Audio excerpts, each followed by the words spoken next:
Good morning, everybody, and once again, welcome back to the channel. So the last week, I showed you how you can leverage MCP servers for Jupyter Notebook, and it really makes life easy, right? In ways where you want to test something, or you want to write something quick, or you want to analyze something quickly, right? So you can have your AI system, which is Claude or GitHub Copilot, write the code into your notebooks. What if I told you there was a much better way to do that, right? What if I told you you don't have to define those JSON anymore? You can do that now via the Comet Browser. Comet Browser is by Perplexity. Let me show you what that is, and with a small demo, of course. Allow me to share my screen. This is the browser that works for you. It's an AI browser, of course, right? So once you download it, I started my Jupyter Notebook, and instead of opening that in Chrome, now it opens up in a Comet browser, right? And here you can see the Comet browser, right?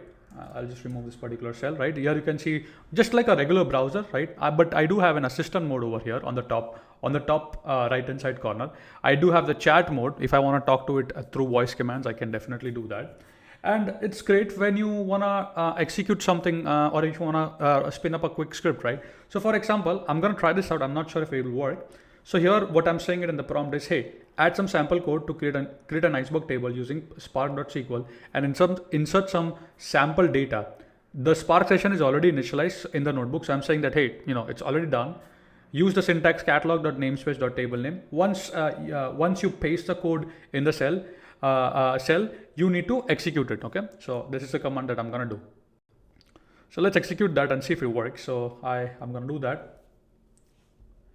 So, okay, so it basically gave me the sample code. Now let's see if it can actually execute on the browser, right? Can you add this code to the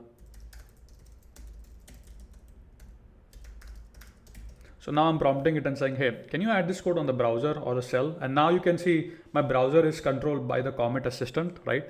And as you can see these prompts on the side. So it's evaluating my prompt right now. Look, it basically wrote that code for me, that create iceberg table, sample table for me. It inserted some mock data, and then it's basically going to read the data from the iceberg table and then show me the data frame, of course. And here you can see it also executed that particular cell. Great, right?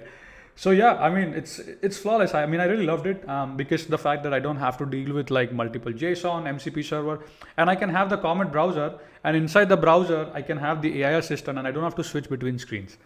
So yeah, in my opinion, it is fantastic. So yeah, feel free to try this out. And if you have any questions, let me know. Until then, keep smiling, keep programming, and I'll see you in the next video.